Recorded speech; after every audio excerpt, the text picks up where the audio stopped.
మాజీ మంత్రి Harish రావుపై Medak parliament BJP అభ్యర్థి రఘునందన్ రావు మండిపడ్డారు. వచ్చే ఎన్నికల్లో మెదక్ స్థానానికి బీజేపీకి డిపాజిట్ వస్తే రాజకీయాల నుంచి హరీష్ రావు తప్పుకుంటారని రఘునందన్ రావు ప్రశ్నించారు. ఈ ఎన్నికల్లో డిపాజిట్ రాకుంటే రాజకీయ సన్యాసం తీసుకోవడానికి సిద్ధమని రఘునందన్ రావు తెలిపారు. మెదక్లో ఆయన మాట్లాడుతూ ఎన్నికల్లో చెల్లని నాయకుడు హరీష్ రావు అని ఈ సందర్భంగా వారు తెలిపారు.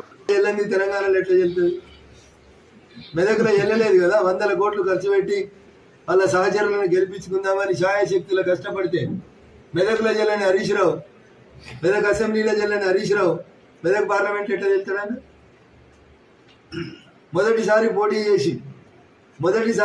చేసి నువ్వు ఎమ్మెల్యే అయినంత వయసులైన ఒక పిల్లగాని చేతుల సావు దెబ్బతిని తలకాయ ఆడ పెట్టుకోవాలని తెలియకుండా మెదక్కి వెళ్ళి వారిపోయిన నువ్వు రఘునందన్ దుబ్బాకలో చెల్లలే కదా, మరి నువ్వు మెదక్లో చెల్లేవా? నీ మామ కామారెడ్డిలో చెల్లిండా? నీ మరదలు నిజామాబాద్లో చెల్లదనే కదా బీమాం చేయలే మీకు. ఇదే చెప్పినా నేను మన సంగారెడ్డిలో కూడా.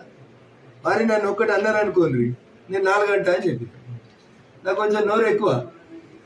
అసలు ఫోన్ ట్యాపింగ్ లో మొదటి ముద్దాయిగా లోపలికి పోల్చిన నువ్వు కదా.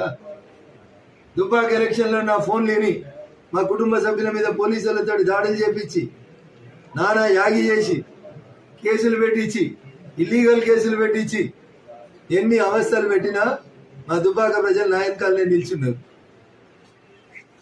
రఘునందన్ అనేటోడు దుబ్బాకల దెబ్బ కొడితే బీఆర్ఎస్ పార్టీ అనేటువంటి టైటానిక్ పడవ 24లో పూర్తిగా దేశ రాజకీయాల నుంచి తెలంగాణ రాజకీయాల నుంచి అంతర్ధానం అయ్యేటువంటి స్థితికి వచ్చింది.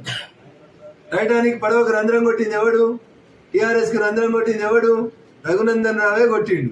హరీష్ రావుకి నచ్చినా నచ్చకున్నా, చంద్రశేఖరరావు గారికి ఇష్టమున్నా కష్టమున్నా, దుబ్బాక అనేటువంటి శాసనసభ ఉప ఎన్నిక కంటే ముందు ఈ రాష్ట్రంలో ఎదురులేని పార్టీ అని చెప్పుకున్న మిమ్మల్ని బక్కపలిసినోడు రఘునందన్ దుబ్బాకలు కొడితే జర ఆలస్యమై ఉంటుంది, 3 ఏళ్ళు అయి ఉంటుంది. మరి బరాబరి టైటానిక్ పడవ మునిగిపోతుంది.